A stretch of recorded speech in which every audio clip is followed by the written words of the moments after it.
In the last decade, it's got to the point, especially during the Biden administration, we had people committing crime tourism, literally coming from developing nations to America, especially Central and South America, to commit crime and then go back. Willie D. Live. So if you get social media attention, we had a guy in my neighborhood that kept attacking women, and he attacked a woman on my block. I wasn't home. A transient, vagrant guy, very aggressive, very violent, and nobody cared. Once the media got involved and shone a bright light on it and got on the news, and all of a sudden he gets arrested. Turned out he had crazy history, open warrants, on bond for, just PR bond after PR bond. But law enforcement didn't care until somebody at the top said, fuck, there's a news story. Y'all need to get on this shit. No, it absolutely is about revenue and control, but it shouldn't be. It should be about fighting victim crime, right? And that's where we're fundamentally broken. And it's far worse for black men because law-abiding black men. I don't give a shit about victim criminals, right? I don't care, white, black, Asian, fuck all of them, right? When I was a criminal defense attorney, I would zealously represent them. But if you are someone that victimizes others, right, I have no empathy for you. I don't care what color you are. Fuck you, right? But the problem is law enforcement, right now we have crime tourism. Like it used to be, people used to demonize immigrants in this country, especially illegal immigrants. They would demonize them, and they were overwhelmingly more law-abiding than citizens, right? Irrespective of race. Because they knew if they came to this country and got in trouble, they'd get fucking deported, right?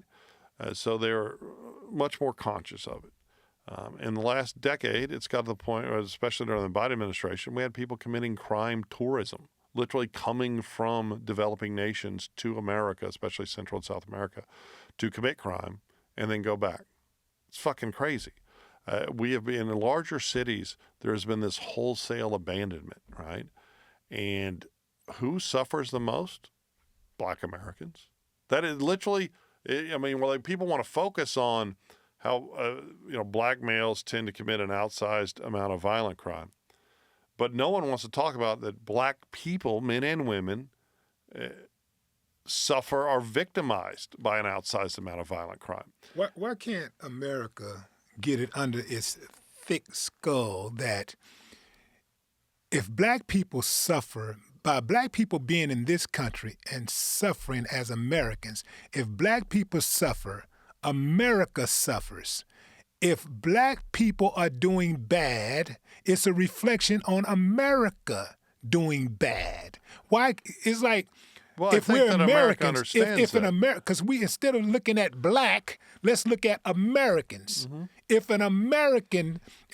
there's a large group of Americans doing bad, if a large group of Americans are hurting or being harmed, it would behoove America to address the issue instead of trying to dress the issue down. Why is it so hard for them to see that? It's like the only time that we come together is when there's a crisis or some type of entertainment. If we're at a game, you know how it go. You be at the Astros, we be high-fiving, we've been in the suites together, high-fiving, woo-woo, the minute you leave the stadium, get in the car, same thing you go to a concert.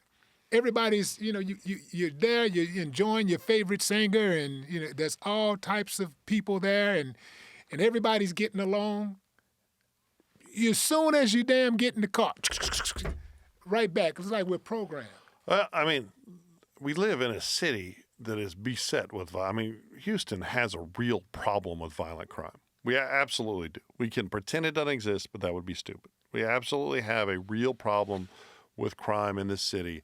And it is not ignorant for people to take proactive steps to keep them safe.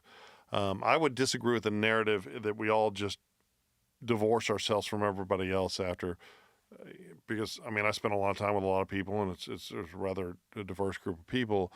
But I do think that, yes, we live in a country where people isolate themselves. and they look for some sort of homogeneity. We live in a world where that happens, and the people that are more familiar, for whatever reason, whether it be a mutable characteristic or a job or something else, tend to want to be around those people. And to pretend different is just not the truth. I would argue that we all have a far more vibrant life when we have an exposure to a variety of different types of people, whether it be based on race, ethnicity, education, interest, whatever. I think you learn more from other people.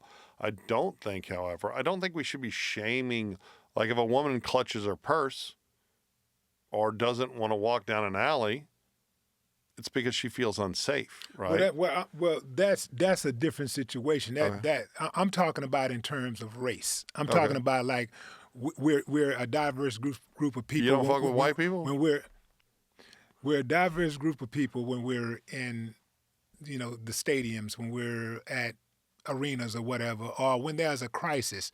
For example, when we had the flood, man, it didn't matter what the person color was. You saw somebody that was stranded or whatever. You helped them to get on the boat and you took them to safety. That's what we do. We come together when there's a time of crisis. Well, I mean, let's be fair. During the floods, we also had an incredible number of people that exploited that situation to loot houses and steal stuff. Well, I don't think it was incredible. Come on now. I mean, there was some uncivilized mutts roaming around that took advantage. Certainly. And I'm glad that our politicians, our lawmakers, passed a law to make them pay double. When they try to take advantage of situations like that. That was a great move. That was a great move. Well, you had the price gougers, so you had like the corporatist fucking fleecing of people, but then you also had the actual like everyday criminals that were taking advantage. Yeah. But I mean, we do have. Yeah, I mean, people don't realize outside of Houston that Houston is the most diverse large city in America, overwhelmingly so. Right. We have a food scene in this country, or in this city, that is the best. Ain't nobody. There's no comparison. Right. Well, I mean, there might be some better restaurants in New York. I think New York's got a great food scene. I'm speaking collectively. But I think when you factor in for accessibility, affordability, and by accessibility, like you got to be a rich fucker to get into a lot of restaurants in New York, and it's just kind of obscene and it's gatekeeping, exclusionary. We don't have that in Houston, and we have a bunch of cheap food. So I don't think I don't personally think that many Houstonians live these lives that are homogenous, right? I think it's possible, and I think the very rich do, and I think in suburbia it's more possible. But I think we are very diverse here, and that's why I'd like to see this kind of recalibrating of law enforcement resources and everything to try to make it more safe here, because I do think that when you look at the cultural diversity and the opportunities, right? We're not a classist society like most big cities. Like Dallas, very classist, right? Boston, incredibly. Like the whole concept of the Brahmin in Boston and obviously New York. We don't have that here. Like anyone can make a good living in the city, right? Anyone can work nights like I did. There's plenty of people I know that work at the chemical plants and went to school during the day. There's all this money to be made in Houston. We just need to make this city safer. So I would disagree. I don't think that most people aren't diverse in their friend group.